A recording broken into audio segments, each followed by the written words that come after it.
In John Truby's book on screenwriting, Anatomy of a Screenplay, he states that the protagonist and the antagonist want the same thing. Seems strange, since these two people are meant to be polar opposites. But if we look closer, this makes perfect sense.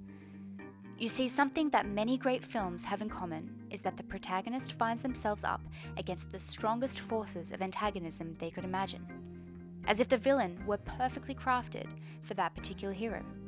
Competing for the same goal means their paths are unbreakably intertwined and creates tension where only one can win.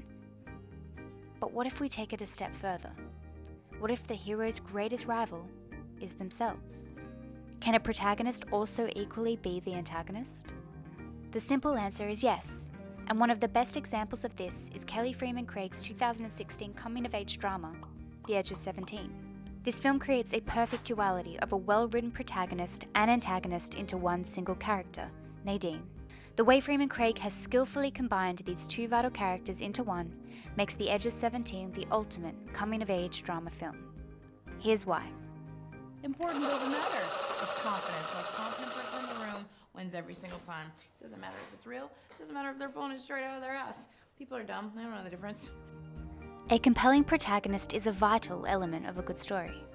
After all, it's their journey that drives the main plot, so in order to care about the film, we have to be invested in the outcome of the main character.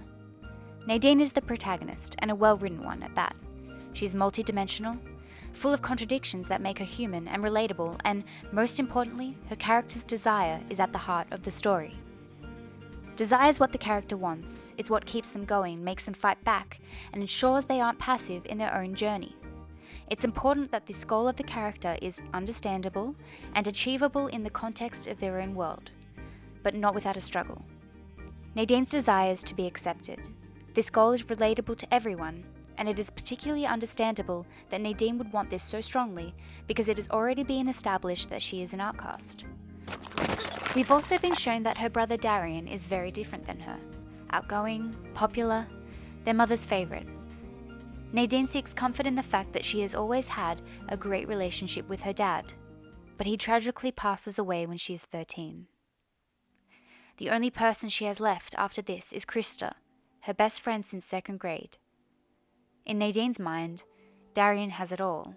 Good grades, good looks, and everyone loves him. Hey, life isn't fair sometimes, Nadine, okay? Get over it! I swear to God.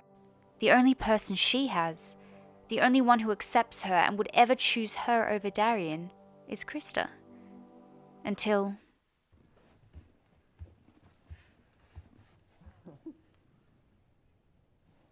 Oh my God!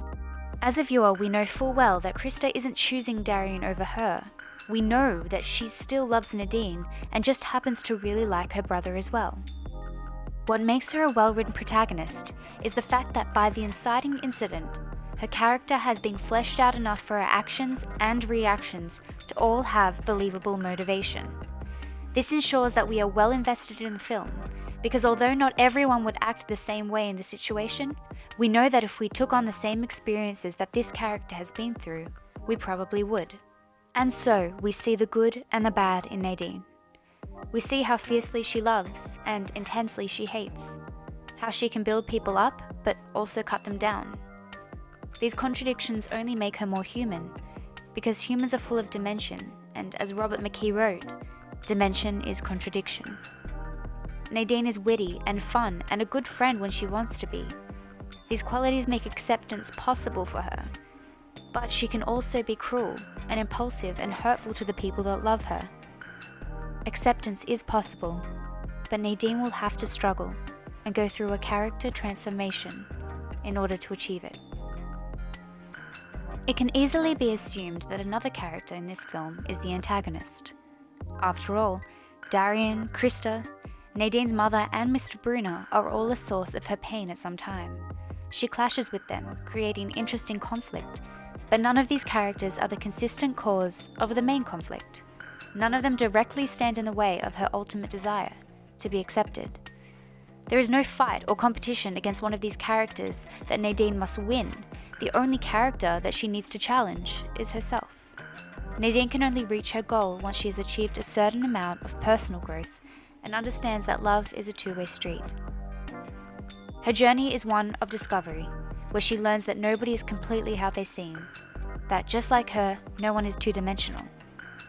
It could be said that as viewers, we begin the film in a similar mindset to Nadine, thinking that she is going to have to stand up to all the people that don't accept her and show them how wrong they were.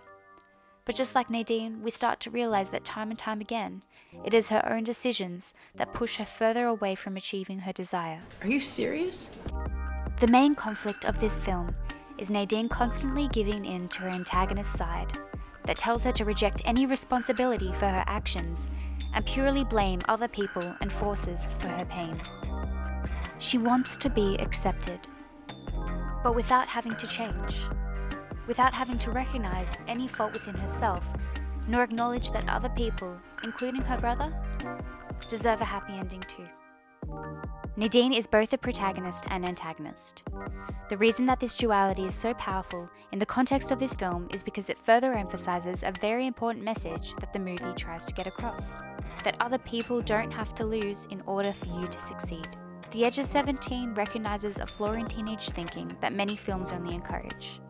There is a trend in a lot of teen drama movies which consists of the protagonist's true need being solely about accepting themselves and not caring about what other people think.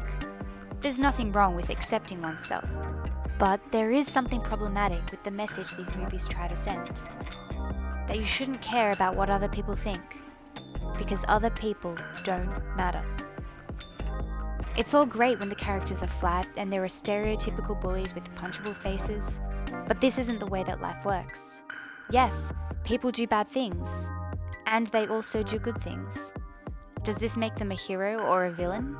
Maybe it just makes them human. Nadine begins the story with her own ideas of who the other characters are, who Krista is, who Darian is, who Mr. Brunner is. Once she opens her mind and starts to learn who they actually are, the things she thought of them before aren't necessarily disproved, but explained. And rather than thinking of them as totally different people, she learns that there is more to them than what she initially saw. Yes, Darian is a self-obsessed jock, but he is also a kind, selfless brother. Mr. Brunner is a sarcastic bad teacher, but he is also a loving family man. Erwin is socially awkward, but he is also a great friend and talented artist. And Nadine is the protagonist, who is also the antagonist.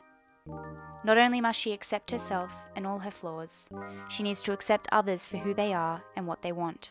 Her unwillingness to do this is exactly what stands in the way of her and true meaningful friendships that she could achieve.